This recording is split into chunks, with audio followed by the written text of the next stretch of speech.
Hey guys, this is Mel, and I am back to talk about Legacies episode 417, titled Into the Woods, which premiered Thursday, May 5th, 2022 on the CW. I'm recording roughly an hour after the episode has aired, so huge spoiler alert. If you haven't seen the episode already, please go do so first, and then come back and see what I have to say about the episode. My other video reminders are up on screen, so take a moment to remind yourselves of those. A very quick YouTube shout out to Golden Angel 15 for their comments and theories left on my previous video. Truly appreciate you sharing those with me. Also, just an overall thank you to anyone who has seen my not only my previous video but any of my videos for Legacies or any of the other videos I have on my channel. It means a lot to me that you're taking a bit of time out of your day to check out what little opinion I have about certain things that interest me. So I truly appreciate that. I think I might try to stick with the 20 minutes today. Let's see if I do or not.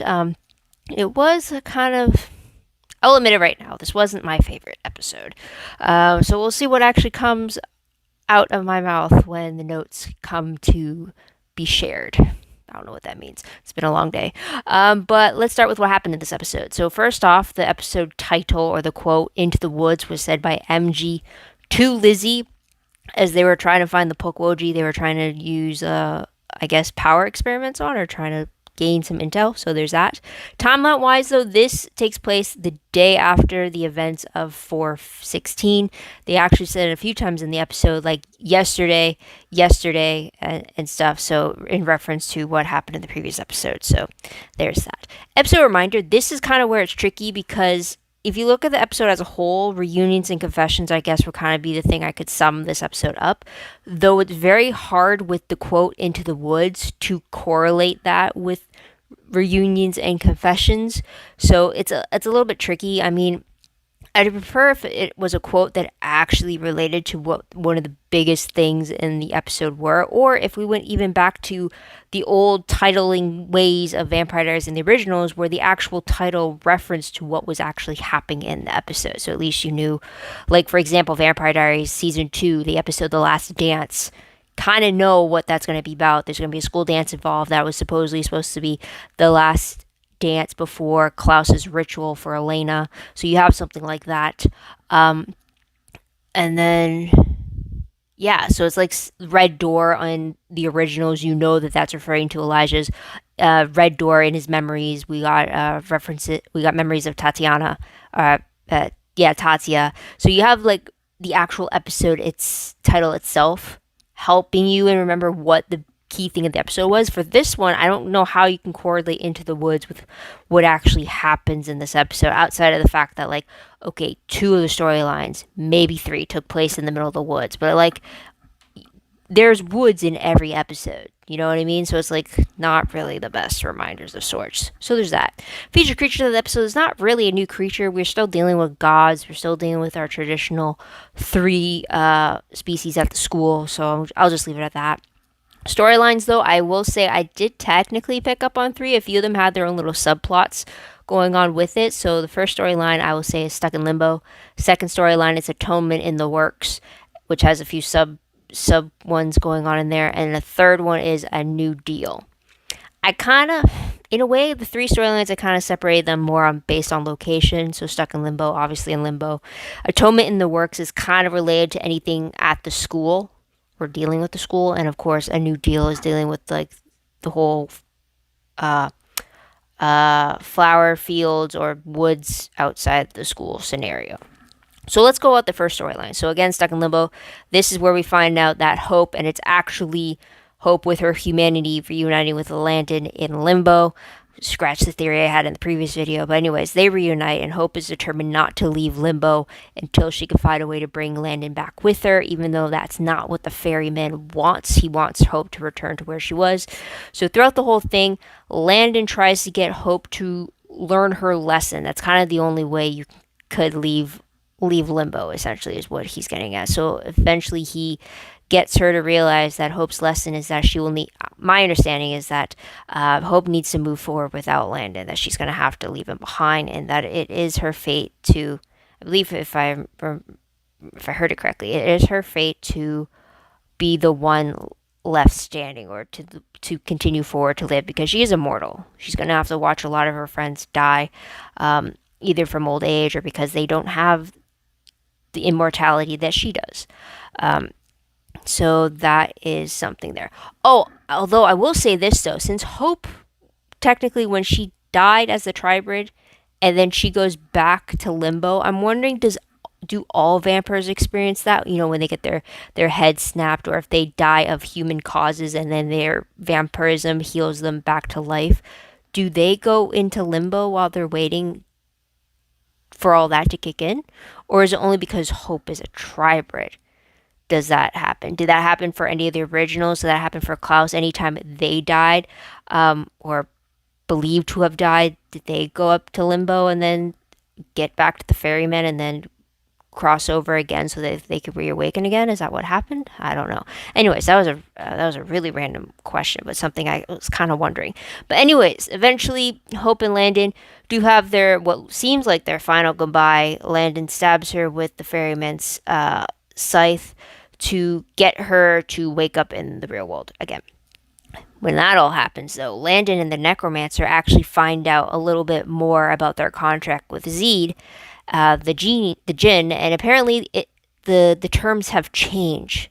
And the ferryman now has their contract. Something specifically about Landon that necromancer was laughing his head off about, so I couldn't quite understand what was going on, but we'll talk about that a little bit later. But Landon is still stuck in limbo. So there's that. So let's move on to the second storyline, Atonement in the Works. So this is dealing with the two different storylines that are happening on the school grounds. The first one is Ben trying to atone for his betrayal of not only Jed, but everyone at the school. And he pretty much tries to plead his case to Alaric about how he wants to help them take down his father, with the plan that if they were to siphon Ben's power and forge it into a weapon, then that could kill Ken, because it takes a god to kill a god. Alaric consults with Vardamus, and they think that that plan can work, but in doing so, that would result in Ben dying. So it's pretty much him sacrificing himself, being a martyr, because the power that Ben has is what's essentially keeping him alive with all the times he's died over the centuries. So there's that. So Alaric kind of wants Ben to not just like sacrifice himself, but he wants him to actually use his power and knowledge to fight alongside them to stop Ken. So that's kind of what they were working on before Hope woke up at the very end, which we'll talk about in a bit. The other atonement storyline was Lizzie trying to atone for all the things she kind of did wrong for MG, to the point where she made an actual long list of all the things that she has to make up to him, because she knows he is angry at her, but he's not saying why, even though he specifically, or they claim that he's not angry at her, but she's kind of not taking that answer. So while she's trying to figure that out, they're both trying to work together to find out why Ethan is losing control of his powers, why he had that sudden sickness previously in the previous episode. And this is where they test out the actual pet Pukwudgie at the school. So Lizzie spells a tracking collar to measure the amount of power the Pukwudgie uses, in hopes that they could see how long it takes before he kind of needs to recharge and such. But during the experiment, they kind of exhausted him until death. And that's when Lizzie, running the same tests on Ethan's blood, found out that the Pukwudgie's power is finite, and it is tied to their lifespan. Once they use up all their power, they die, which is what happened to the pet Pukwudgie. So now Lizzie and MG realize that that is the same fate that Ethan is going to have as well. And also, Ethan is only in one scene in this episode. Just FYI, we'll talk about that later. But while they're figuring out all this for Ethan, MG finally confesses to Lizzie about his feelings and how he loves her and how it's always going to be her, and that the reason why she thinks that he's angry is because he kind of felt hurt that when she was stuck in a corner, she turned to Ethan instead of turning to MG. We did not get to hear Lizzie's response, even though we as the audience know what it would be.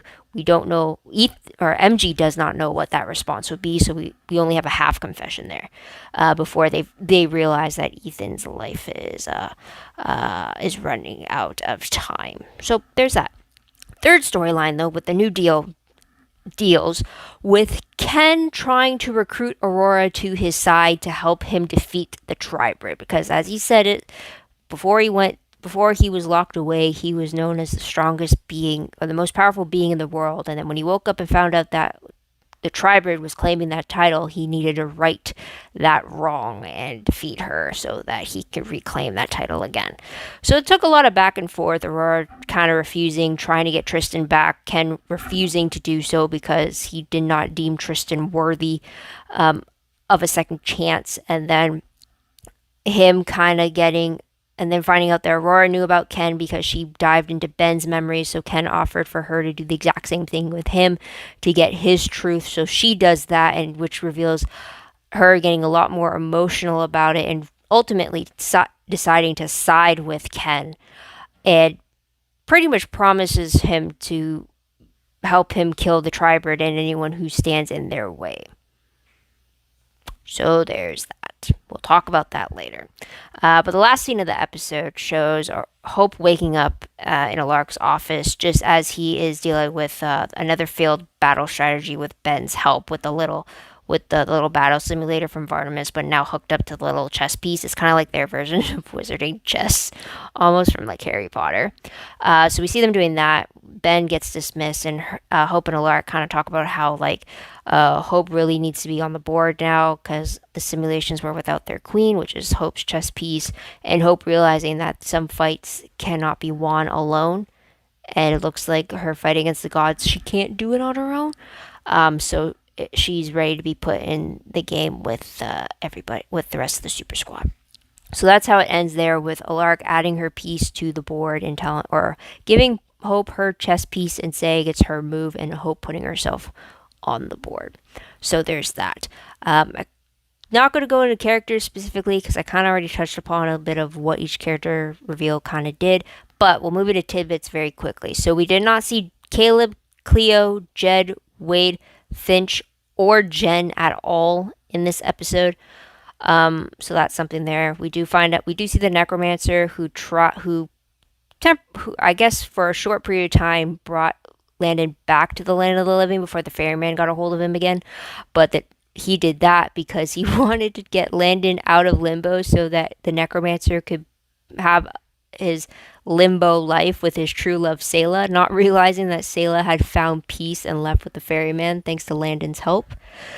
So yeah, now the necromancer is back being with Landon and trying to figure out this new contract change. So there's that.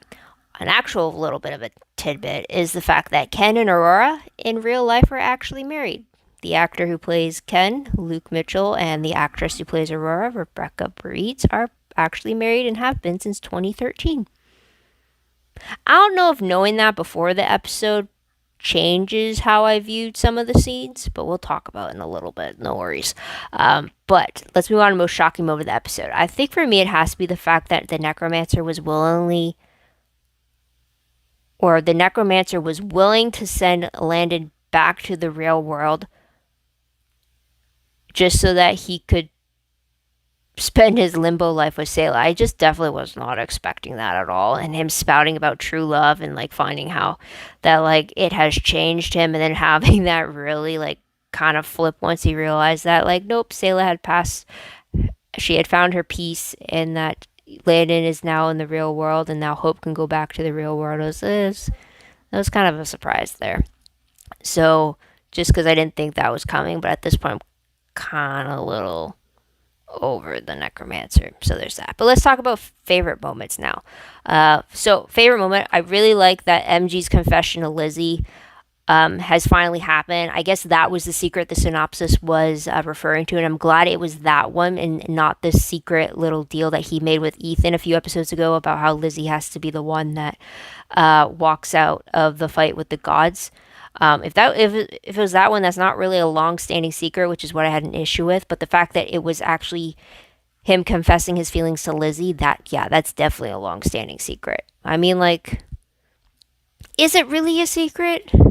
I mean, Lizzie had hints of it, but I guess you kind of there's always assumptions or speculations, but I guess until you hear it from the person's mouth, you don't actually take it to be true, So it's just really interesting, and I really like how he worded it. Also, how he was saying like after pushing from Lizzie saying like when is anything a right time, and then him just bringing up all the things that they've had to deal with and how it was never a right time for him to bring it up, and then like that reminder of like if not now, then when. So I really appreciate that he was able to say something back to her. I kind of wish that Lizzie was given the opportunity to like say something back to like reaffirm it for MG, because he has no idea that she has reciprocated his feelings on any type of level, I don't think. But I'm glad at least half of it is out there in the open. So I feel like for them, it's like it's about time. I mean, now that they're both immortal, I mean, like there is now a lot more of a chance between them. But yeah, MG was kind of right. The fact that their third person in their potential love triangle is possibly on death's door kind of makes them wanting to celebrate that there's no obstacle a little bit morbid, you know? But anyways, there's that. The second favorite I did have was actually Aurora's original stance about choosing not to enact her revenge, and she actually walked away from Ken before he came back and tried to get her to reconsider.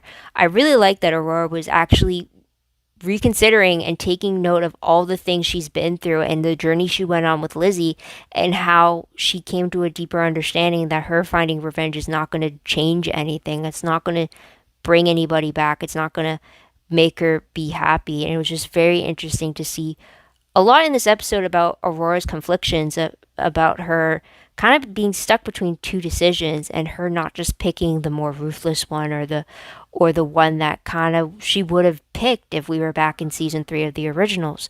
I think this episode showed the greatest growth from her, I think, or at least it expressed how much she's grown so much. And I really loved it up until the point where she said yes, because it actually showed her being conflicted about like, no, this, like, I'm not going to do what I normally do. I'm going to actually take the higher road, kind of a thing. So I do appreciate that. Another favorite I did have, though, my third favorite, is actually seeing Hope and Landon reunited, even though it was only briefly. And I might not be a solid shipper between them, but it was just great to see them on screen together again. And especially since the last time they were on screen, like actually as themselves, it was right before he died. So it was really great to see kind of the growth between them. In this, you see Landon trying to impart his wisdom of what he learned while he was in limbo, but yet Hope wanting to bring him back and try to give him the life that she thought he was cheated from, because he had to die in order to stop a greater evil. So it was really interesting how you can see pretty much the ups and downs. We had them both being on each other's side, and then we had them both being against each other, and then one willing to fight for the other, but the other one was fighting for a different reason, for the betterment of the other. It was just very interesting dynamic. But the way that they were speaking, it kind of has me wondering, is this the last time we'll see the two of them as themselves on screen together? I don't know. But we'll talk about that later. So let's move on to peeved moments very quickly. I will say that a big peeve, and I mentioned it kind of before, was a little bit of the Ken and Aurora scenes, only because they really played up the tension between them. And I don't know if I would be thinking anything differently if I did not know that the actors were actually married to each other in real life. If I didn't know that before the episode, would I still feel a little bit awkward and cringe about that than I do right now, knowing that before I watch the scene? Would I still be thinking that way about the characters Ken and Aurora if somebody else came in to play Ken that didn't have a previous romantic connection to the actress of Aurora from outside the show? I don't know, because I don't know, for me personally, I like to not know if the actors are connected to each other, and I like to see how the characters themselves play each other off. It's always a nice surprise after I've seen the characters for a while to find out, oh, the actors are actually connected in some way, or to not even know that they were actually together, and yet, like, say, like, if two characters were actually like enemies towards each other, and they play that hateful relationship, but then to find out, no, the actors are actually married to each other in real life, it's like, oh, I never had an idea about that. So I don't know where my peeve is stemming from, but like, it just felt awkward watching Ken and Aurora, knowing that they were married, and then just seeing it seeing it kind of played in the intention of like him stripping in front of her, her blushing, and then like him sealing their deal with a kiss. I'm just like kept wondering, would it still be like this cringe for me if it was two actor if I did not know that they were married in real life and it felt like I was imposing on some type of moment between them, or if it was just a different actor entirely. I don't know if that's just me or if anybody else thought that. That's probably just me being kind of crazy there. But there's that. And the other peeve I did have was the fact that Ethan again is only in one scene, and yet the whole storyline for MG and Lizzie was them on this mission trying to figure out why Ethan was getting sick. I find that a little odd. If their whole mission was about how to find out why Ethan was getting sick, wouldn't Ethan be in a lot more scenes than just the one scene he was in this episode? I don't know. I feel like Ethan was doing well with having a few more scenes in an episode, and then all of a sudden he's back to only having one scene in an episode, despite his series regular status. I mean, at least he was in the episode, unlike all the other ones, but like all the other series regular student characters that were not in it. So it's like, I feel like if you're gonna kill Ethan off, at least give him more scenes so that we can at least feel like you're not just killing him off just to kill him off, you know? It's like, you had high hopes with him. I still wish they just made him a werewolf and then just had him trigger his curse, and that's how he got to the school, and not like this Pucklogy stuff. So, that's a peeve there. Let's move on to random questions, and I'm seeing the timer right now. I'm already at 21 minutes, so we just scratched that timer right off the bat that I thought I would do. But, random questions, first one. Should Aurora believe Ken's memories about what truly happened that led to his imprisonment and betrayal from his family? I don't think she should, because Aurora viewing Ken's memories, you're going to be seeing it painted through Ken's eyes. And as everybody knows, that people are the heroes to their own story. So of course, if Aurora is going to look into Ken's memories, then she's obviously going to see himself see his memories as if like either he's a villain or he's the victim to what has happened to him. Just like if you go to Aurora's head and see her memories, you're going to see her feeling the victim and such. Same with Klaus. If you went into Klaus's memory, you'll see how wronged and victimized he was and so forth. So like right? And then just like how she said she went into Ben's memories and saw him being victimized by Ken, and that's why she did not want to trust Ken, because it was through the eyes of Ben. But like, I don't think, I mean, if anything, you really shouldn't take the memories of one person to heart. If anything, you should be taking the memories of many different people of the same moment and see which memories match up, because then that's going to be the closest to the actions of what happened. So I personally, I don't trust Ken's memories or what Aurora saw in Ken's memories, because that could be a manipulation tactic. And again, like I said, if he views himself as a victim, then of course his memories are going to show that as well, regardless if they're true or not. And also B, I don't believe it, because we as the audience did not actually see the memories. So we don't even know, like we can't even see for ourselves if it was truth or if it was a ploy or if it was just some manipulation of some sort. So I don't think she should trust his memories. What do you think? Because she's basing her alliance with him off of those memories. So I'm a little worried. Another thing, though, about Ken is Ken telling Aurora the truth about wanting to restore order? Because I think his version of, quote, restoring order could also mean that he wants to eliminate magic from the world and restore the order back to what it was before Ben stole magic and gave it to the humans. Because the reason I think that, though, is because Ken made a point of saying that gods are the ruler of man. And then he went into saying that from what you told me, this is not an exact quote, but he said something along the lines of from what you told me about Tristan, he did not deserve, like he was not a man, or he did not deserve to come back. So then that had me thinking, if that was the reason, then Ken might think that vampires don't deserve to live by his standards, correct? So if that's the case, I immediately went to Ken wanting to eliminate all magic, and eliminating all magic would mean eliminate all the vampires, the werewolves, and the witches, because magic is what ultimately created each of the three species. So I can actually see him trying to restore a much greater order than just Aurora believing that eliminating the tribrid, which is a mix of the species, eliminating her would reset the order of witch, werewolf, and vampire. What do you guys think of that? I could definitely see that as something a lot bigger, and it definitely would be a lot more fitting of Ken as the father of the gods being a lot more of a dangerous opponent that way, because he wants to actually eliminate three species in the whole creation of magic just so the gods can have it. And it would also match up with Jen saying how terrifying her father was in the grand scope of humanity, you know? So that's what I think there. Another question, we'll move on to something completely not related to Ken. Whoa, hiccup. But question is, was this episode the last time we will see Hope and Landon as themselves together?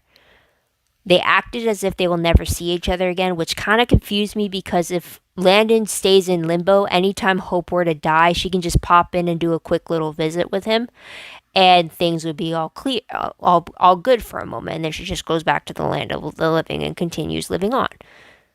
But they act as if like that's never going to happen again. But I don't believe that Hope is never going to almost die now that she's immortal, you know? So, yeah, so I was just kind of wondering, with the way that they were behaving, it just seems like this is the last time we'll see each other again. So, I'm kind of a little worried about that, because then that has me thinking about like future episodes and potential future seasons of what that can mean. We will talk about that later in my predictions, so stay tuned for that. But I'm wondering what you guys thought about their goodbye. Did you get that vibe at all? Like what do you think? Another one, I did mention this question earlier, but what exactly was the change to Landon's contract when it came to Zed? I didn't quite understand that part. It seemed that Landon was kind of confused and a little upset, but the necromancer was kind of cackling in joy. But what did that little fine print addition mean for Landon? I was a little confused by that. I'm not really good with specific legal terms, and even if I did hear them, I didn't hear them clear enough to know how to spell them, to Google them. So if anyone knows what was said, please let me know. I'd love to know what the big deal was that caused the reactions that I saw. So there's that. And the last question I did have was, though, and it's completely random for sure, hence the section, but do we know if Caroline or Josie are aware that Lizzie is now a vampire? Because, previous episode, Lizzie was officially back at the school, same with Hope. But they're kind of like dealing with like the aftermath of what they did, and then of course Ken coming. But like I don't recall if Josie or Caroline were ever mentioned once Lizzie came back and reunited with Lark. So I'm still wondering, are either of them even aware? Because I'd like to believe if Josie knew that not only was Lizzie a vampire, but that Hope was back to being herself again, I would assume she'd come back to the school to reunite and see for herself, you know? Regardless of like what like actor obligations, if you ignore all that, I would assume as a character Josie would come back, you know? Or at least like get like a video call or something, or like a magic call, or their version of a magical video call or something. I don't know. I just find it really weird that like half that family is like absent. So, yeah, there's that. But let's move on to predictions very quickly. Based off the promo for 418, it looks like Ken forces his daughter Jen to make a weapon that could kill Hope. I guess that from Aurora, they're going to find out about the red oak that she has a weakness for. So, looking like that. I'm also wondering, we did see Ken having the ability to force nature to grow. I'm wondering if he'd do the same thing for White Oak, but I guess we'll have to see about that. And also in the promo, it looks like we see different iterations of the Super Squad training for battle. We definitely see Lark and Hope sparring against each other again, which is great. It's kind of a great callback to season 1. So there's that. But yeah, they're all pretty much gearing up for battle. For the synopsis, though, for the episode, it looks like Alark briefs the Super Squad on what comes next. Hope has a heart to heart with Lizzie. MG helps Ethan. Cleo continues to test her new powers and figure out her purpose. Meanwhile, Landon takes on a new role. When he takes on a new role, I was kind of wondering if he'd become the ferryman himself. I don't know, just a thought. But that was a lot of like very small sentences and such. But yeah, it'd be interesting to see actually what Cleo is going to turn to if she's no longer an Oracle. I forgot we didn't even get anything of that in this episode because she wasn't here. So it'll be interesting to see if that's a good thing or a bad thing. I'm still stuck on the fact that only a god can kill a god, from what Ben said. So either A, Cleo is going to be turning into a different kind of god, or B, Jen is going to have to be the one to kill her father then, and by teaming up with Hope to do so, or something along those lines, right? If it is true that a god can only kill a god, you know? Plus, I'm still waiting on who are the other gods that were locked away in the coffins, right? Like, it can't just be Ken. Like, why? I can understand why Ken, like, kind of similar to Klaus, he'd want his family locked up to ensure their safety, but at the same time, like, I guess Ken's ego would also want to be the only one who fought his enemies and came out victorious instead of risking his own family. But if his own family are gods and they're also meant to be just as powerful as him, why would he not wake them up to help ensure his victory in a battle? So I'm kind of a little confused on that, and us not knowing who the identity of the other gods are that are locked up in those other coffins, because we still saw the sarcophagi in that truck canister when Aurora was transported, right? So it's like it can't just be Ken, like it can't. So there's that. Plus, I also feel like we should be seeing Cronus because that's who Lizzie and Aurora were trying to find in the first place. Why would you name drop him if you weren't going to show us that? But then at the same time, why would you show us more than one coffin and imply that there's more gods in them and not tell us who they are and show them? You know, like I kind of need to see more. You can't just have it be only Ken, Jen, and Ben, right? So there's that. But let's move on to predictions of the update kind. So again, at the time of this recording, there is no news about season 5, which makes me get even more worried. Upfronts are coming up next week, so I guess, or in 2 weeks, so I guess we'll find out something there if we don't hear anything in between. Finale's in 3 weeks, even though the finale's in 3 weeks on, I think it's May 26th, right? Yeah, May 26th. The press release for the synopsis for the finale has been released on Futon Critic. I won't say specifically what it is here, but if you want to go read it beforehand, you can. I will say this though, after I read it, it has me really worried about whether or not that finale is going to be a season finale or if it's meant to be a series finale. I really, really hope it's the season finale because I'd rather have us get a season 5 and be told it is the final season. That means you could plan for a lot more bigger things and maybe more familiar faces with that final season than to be told when everything's already written and filmed that, okay, now that is actually your series finale. I hate when that happens because you don't really have things planned out for that to be the end. So I'm a little worried based off of how they wrote the finale's synopsis for the press release. If you want to check it out beforehand, check Futon Critic. If you want to wait until the week before when I mention it in the 419 prediction section, then I'll see you back then. But otherwise, guys, that is going to be pretty much it. What did you guys think of this episode? What did you guys like about it? What do you think will happen next? Let me know in the comments down below. Love to hear your own thoughts, your opinions, and all that good stuff. Also, don't forget to like this video, subscribe to my channel, and check out my other videos if you haven't done so already. If you want, check out my Tumblr page. Link for that is down below. My WordPress account is also linked down below. Anything I post online is connected to WordPress. It has also the Tumblr links on there, a little bit organized, but I still have to organize them because something changed in what was linked over there, so I have to redouble check everything. But yeah, be on the lookout for Tumblr if I reblog, reblog, repost. Yeah, I feel like I'm gonna do a mass posting after the season has aired, so then I could just get it all in one go. I don't visit Tumblr too often now. I used to when I didn't have a job once upon a time. And then as I got to, I still remember the days where I'd be constantly logged on to the Tumblr and then just catching up to whenever what was posted and then reblogging it and then just reorganizing it. And then once I actually got a job, I couldn't stay on it as often. And then that seasonal job turned into a part-time job, and then it kind of turned into a full-time job. So then that meant less time on Tumblr. Very crazy how, like, when I think about that was like 5 years ago. Actually, more than 5 years ago. Shit. That was 7 years ago. Wow. Okay. Okay, I'm gonna stop rambling. Also, a little reminiscent because technically tomorrow's my birthday, May 6th. So it's kind of like all the when birthday comes, you always think about like, oh, what's happened in the last year, or at least for me, anyways. But anyways, I'm gonna stop talking. It's also getting late. But yeah, I hope you guys come back next week to see what I have to say about the next episode. Thank you for tuning in for this long. Really appreciate you just not only staying for this video, but if you came back from one of my other videos, thank you so much. I really appreciate it. I do hope I hope you guys come back next week. I don't know if I said that again. Wow.